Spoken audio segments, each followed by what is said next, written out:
Yo, what is going on, guys? Bruin Steel here, and welcome back to another WWE broadcast. I'm your host, Bruin Steel, and today I'm recapping the Monday Night Raw that took place on January 29th, 2024, took place in Tampa, Florida. And this was the Monday Night Raw right after the Royal Rumble. Huge pay per view that we just witnessed. And before we get started, as you can tell, my good friend Canadian Yorker isn't here with us. So if you guys haven't done so, his YouTube link will be in the description of this video. So be sure to check him out, like, subscribe. He'd be really appreciated.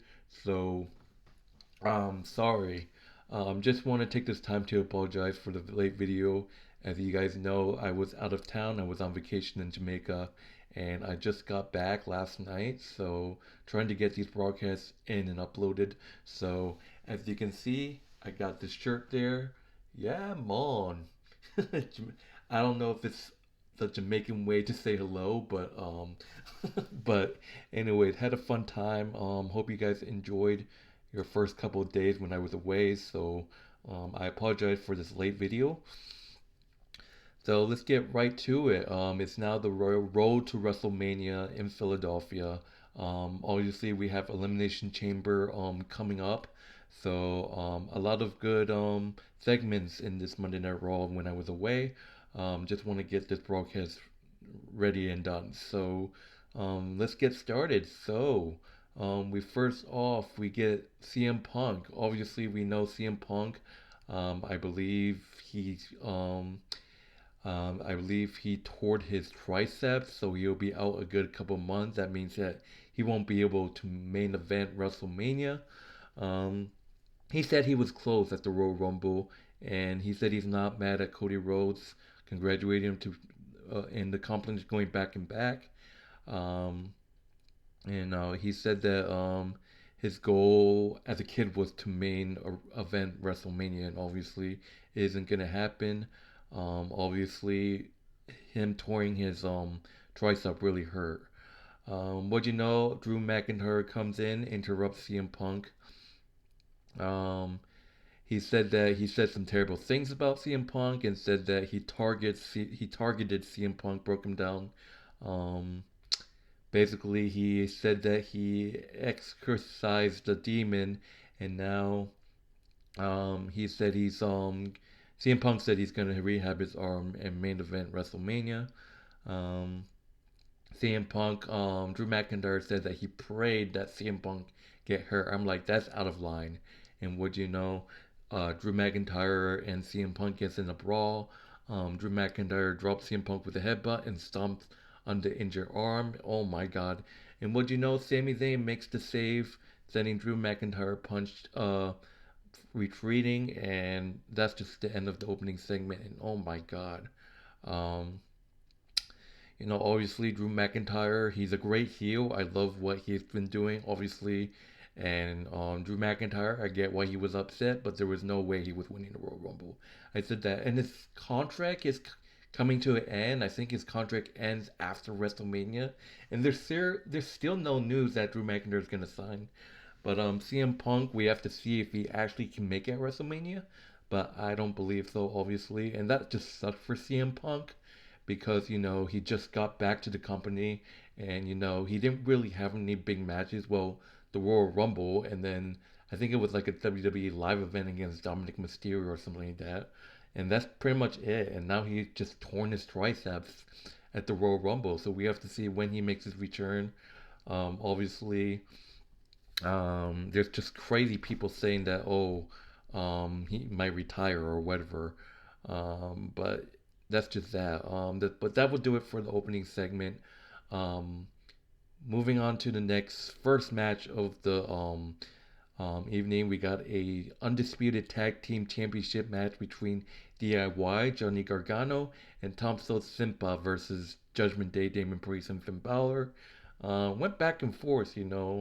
Um, this match was great. I think at one point I think they DIY was able to hit a DDT in the Avalanche Air Raid Crash, but Finn Balor kicks out. Um, and Judgment Day creating ways to win, obviously, and it looks like um, um, Damon Priest was able to get I think it was the South of Heaven or something on him, and then Finn Balor was able to get onto the top rope. Razor's Edge, Finn Balor off the top rope hits the Kuna Graft on Tommaso Ciampa. The Judgment Day, no surprise there. The Judgment Day retains the Undisputed Tag Team Championship. The Judgment Day defeats DIY by pinfall. Um, and that's just that. Obviously, people are talking about, oh, when Judgment Day is going to lose the titles. They're obviously going to go into WrestleMania to defend them. What would be cool would it be like a tag team, a men's tag team inside Elimination Chamber? Imagine if they do something like that. But I'm not quite sure if who is the biggest candidate. There's a lot of candidates for the Judgment Day. Obviously, EOP Karen Cross's team.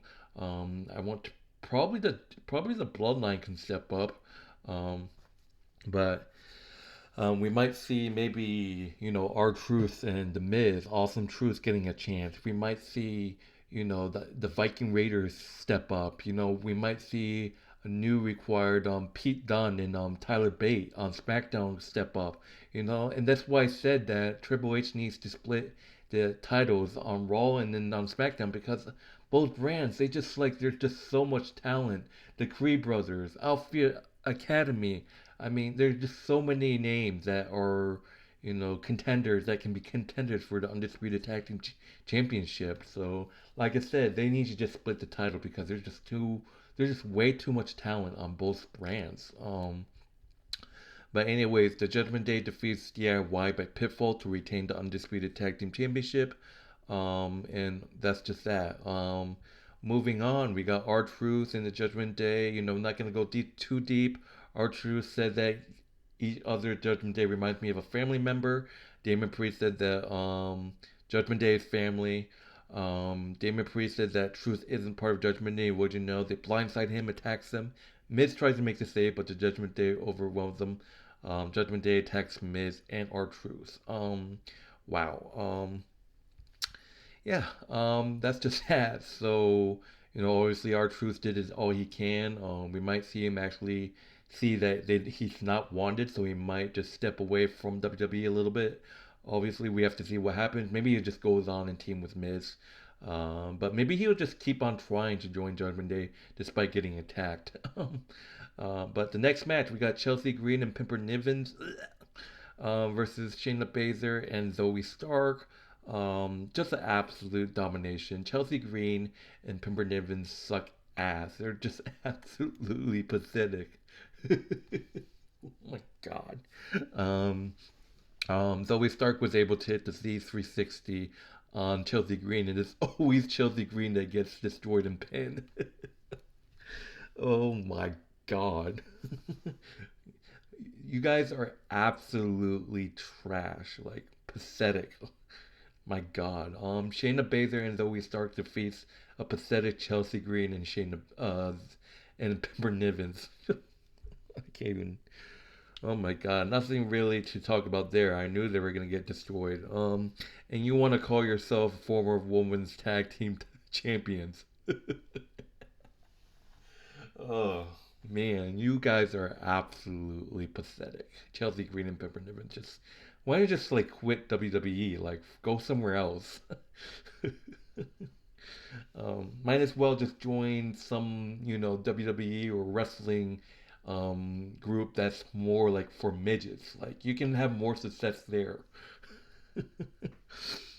My God. Next segment or match, whatever. Cody Rhodes gets on mic and talks about him being a two-time Royal Rumble winner, and then basically he gets interrupted by Seth Rollins. Seth Rollins, the tremendous respect that they have, congratulates Cody Rhodes back to back, and he said that he tells Cody Rhodes that if you face Roman Reigns, you're gonna make a big mistake of your life. Said that he should challenge him instead of Roman, and he said that Roman isn't the guy. Seth Rollins was just trash talking Roman Reigns and saying that, oh, it makes sense last year that you went after Roman because there was only one champion, but now there's two. And then Roman said that Seth said that, oh, do you want the Dusty Rhodes title? Do you want the Hollywood title? Do you want the Hulk Hogan title? Do you want the Workhorse Championship or the Blue Collar Championship? Um, and he said that he made event with the World Heavyweight Championship multiple times besides Roman, and he said that he doesn't want Cody to answer now, but later. Cody wrote saying that he also has tremendous respect for Seth Rollins, so he said that he's gonna think about it. Um, so yeah. Moving on. So it's interesting to see because obviously I just feel like Cody Rhodes is just gonna still go after Roman. Seth Rollins is just gonna find another opponent. Um, but anyways, moving on to the next match. We got Bronson Reed, big Bronson Reed. Obviously, we saw him saying that he's gonna go after a champion. It might be Seth Rollins. We might see Bronson Reed and Seth Rollins. I'd like to see that. Versus main event Jey Uso one on one. Um, it went back and forth. Bronson Reed hits the senton on Jey Uso, and Jey Uso kicks out. It went back and forth. Um, Bronson Reed up top, 7-4 up. Nope. Jey Uso with the super kick off the top rope, spear. Jimmy Uso was able to hit the diving splash after that huge super kick and spear. Main event Jey Uso was able to defeat Bronson Reed. I love what main event Jey Uso has been doing.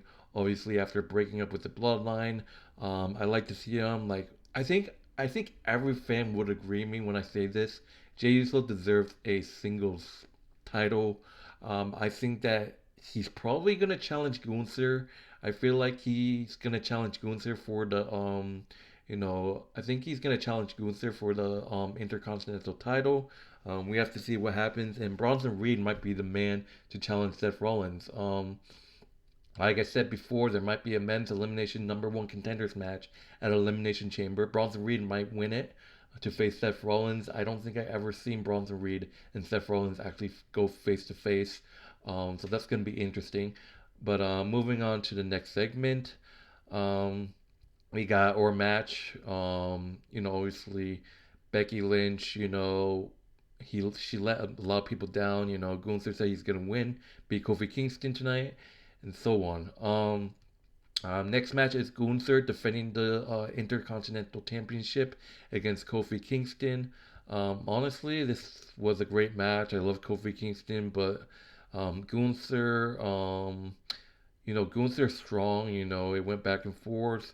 But Gunther was able to hit a huge power bomb.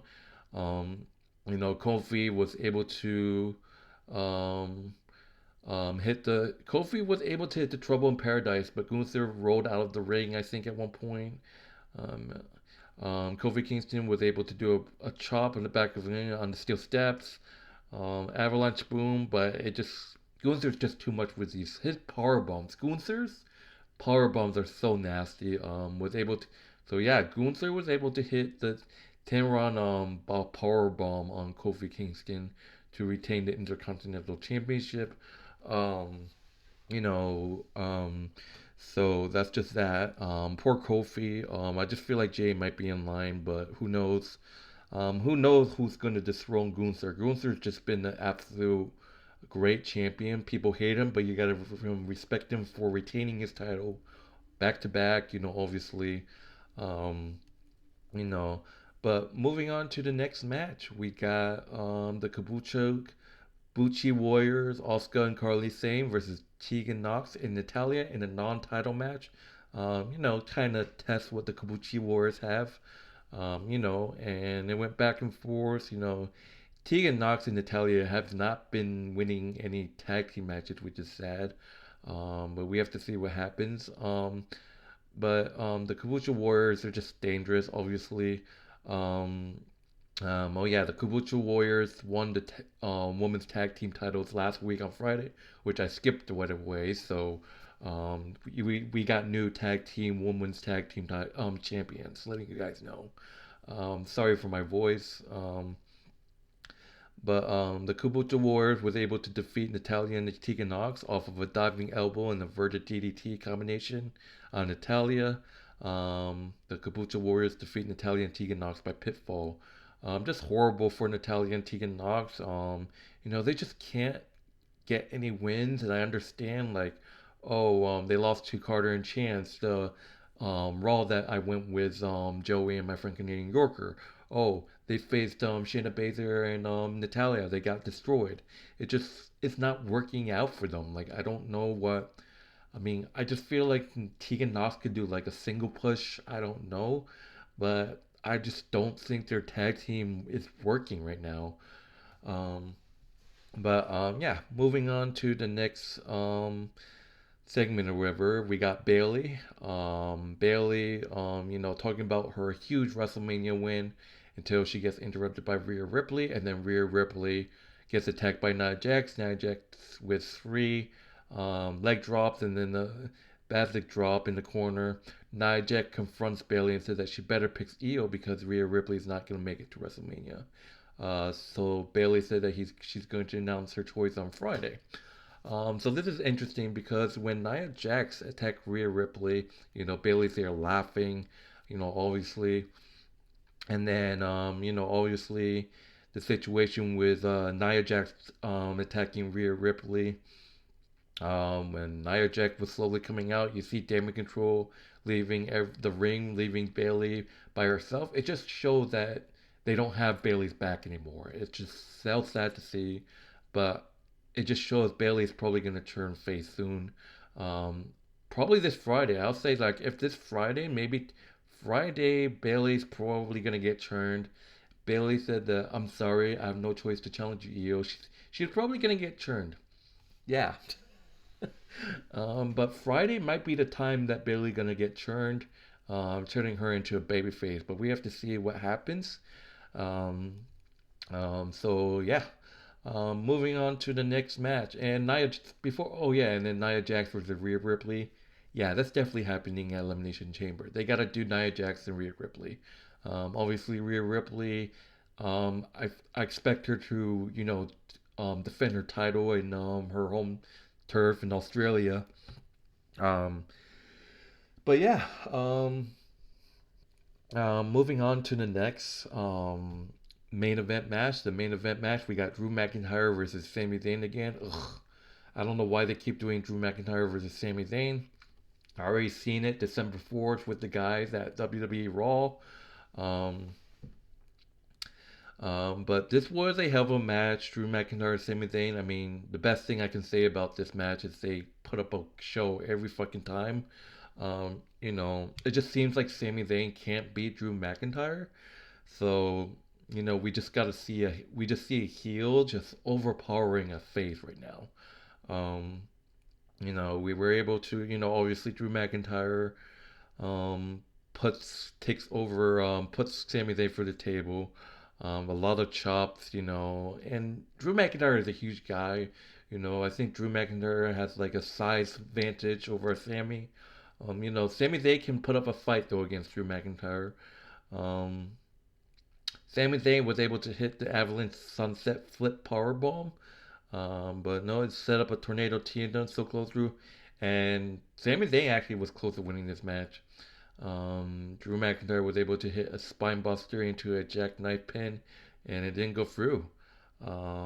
Hitting Sami Zayn with a suplex, and then Sami Zayn was able to hit a Blue Thunder Driver for two. And then Drew McIntyre was able to hit a White Noise. And I'm like, oh my god, holy shit.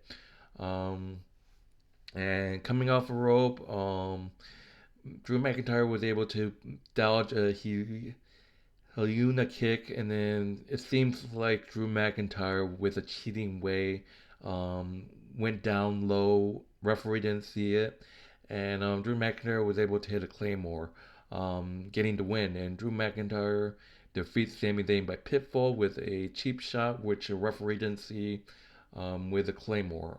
So poor Sami Zayn can't beat Drew McIntyre. I think this is like his third loss now against Drew. I don't even know. I think this is the second loss against Drew. Um, so we have to see what happens. But anyways, that would do it for this Monday Night Raw. In terms of grading, I think I give this a A minus. I enjoyed it. And it's the road to the Elimination Chamber. I can't wait to see what the first match is going to be. But anyways, thank you guys for watching. My name is Bruin Steel. I apologize for the late video because I was on vacation. But anyways, thank you guys for watching. I hope you guys enjoy your Thursday. If you haven't done so, hit that like button, hit that subscribe button, and make sure to let me know what you guys think in the comment section. So take it easy, guys. Thank you guys for watching this broadcast, and that will do it, guys. And I will be here next time. Hopefully, Canadian Yorker can join me. We'll see what happens. But anyways, see you guys later.